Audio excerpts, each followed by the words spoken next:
Shalom Bapak Ibu, sebelum kita melakukan aktivitas kita sepanjang hari ini, kiranya kita boleh merenungkan kebenaran firman Tuhan yang terambil dari Yohanes 21 ayat yang ketiga. Bunyinya demikian, kata Simon Petrus kepada mereka, "Aku pergi menangkap ikan." Kata mereka kepadanya, "Kami pergi juga dengan engkau." Mereka berangkat lalu naik ke perahu, tetapi malam itu mereka tidak menangkap apa-apa. Renungan kita pada hari ini judulnya adalah hampa. Seperti yang tertulis Bapak Ibu Saudara dalam kitab Injil, bahwa Simon pernah gagal dalam kehidupannya. Dia pernah menyangkal Tuhan Yesus, dan pada murid-murid yang lain juga mengalami putus asa. Mereka juga putus pengharapan dan mereka sangat galau. Mengapa saudara? Mereka kehilangan guru, mereka kehilangan visi. Mengapa? Sebab pemimpin mereka yang mereka harapkan ternyata mati di kayu salib. Saudara yang saya kasihi dalam nama Tuhan Yesus, kalau kita tahu bahwa Simon itu pernah diganti namanya menjadi Petrus oleh Tuhan Yesus kala pertama perjumpaannya dengan Tuhan Yesus. Tetapi Bapak Ibu Saudara, meskipun nama itu sudah melekat dan sudah diberikan oleh Tuhan, ternyata mereka mengalami problema seperti kita manusia pada umumnya, bahwa kita pun tidak terlepas dari namanya problema kehidupan.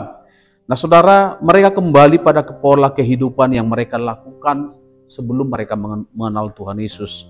Profesinya adalah sebagai nelayan dan mereka menangkap ikan kembali. Dan pada malam itu firman Tuhan berkata, mereka dengan sekuat tenaga berusaha bahkan semalam-malaman bekerja, tetapi mereka tidak mendapatkan hasil apa-apa.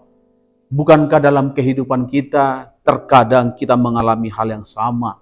Kita sudah sungguh-sungguh, kita berusaha dengan sekuat tenaga, bahkan kita sudah melakukan yang terbaik dalam pelayanan kita, tetapi hasilnya terkadang tidak seperti yang kita harapkan. Inilah yang dirasakan oleh Simon Petrus. Ya, mereka berputus asa, mereka merasakan bahwa sesuatu yang mereka harapkan, bahkan mereka kehilangan, seperti mereka kehilangan kendali hidup. Mengapa? Karena mereka putus pengharapan. Mereka hampa. Adakah engkau hampa pada hari ini? Saudaraku, percayalah bahwa Tuhan itu ada dalam kehidupan kita. Kalau kita lihat sejarah ini, bahkan cerita ini saudara, puji Tuhan bahwa Yesus Tuhan tidak pernah meninggalkan anak-anaknya. Bagaimanapun hampanya kehidupan kita, tetapi Dia selalu datang untuk menjumpai orang-orang yang dikasihinya. Saat ini, ketika saya sedang menyampaikan firman Tuhan, engkau sedang merasa hampa, Tuhan sedang menghampirimu. Kalau kita baca di ayat yang keempat dalam Yohanes 21, di sana dikatakan, ketika hari mulai siang, Yesus berdiri di pantai, akan tetapi murid-murid itu tidak tahu bahwa itu adalah Yesus. Walaupun murid-murid dalam keadaan hampa, tidak mengenali siapa yang menyuruhnya saudara, yang menyapa murid-muridnya, bahkan ingin memberikan solusi. Tetapi saudara, kalau kita lihat di ayat yang ke-6, demikian isi firman Tuhan, maka kata Yesus kepada mereka, tebarkanlah jalamu di sebelah kanan perahu, maka akan kamu peroleh. Lalu mereka menebarkannya dan mereka tidak dapat menariknya lagi karena banyaknya ikan. Yesus dalam hal ini saudara, mereka murid-murid walaupun hampa, bahkan tidak mengenal gurunya, tidak mengenal orang yang begitu dekat dengan mereka selama ini. Yesus tidak pernah membuat hal itu menjadi halangan supaya menolong murid-muridnya. Demikian dengan saudara, seberat apapun, bahkan sehampa apapun yang engkau rasakan hari ini, Dia datang menyapa, Dia datang menolong saudara. Yang penting kita mau mendengarkan apa yang Tuhan suruh. Nah saudara, kalau kita lihat hasilnya luar biasa, ketika kita taat pada perintah Tuhan, maka sebesar apapun masalah kita, Dia akan menjawab, menyediakan lebih daripada apa yang kita butuhkan. Kalau kita lihat ayat tadi saudara, sampai mereka tidak kuat lagi menarik daripada jalannya.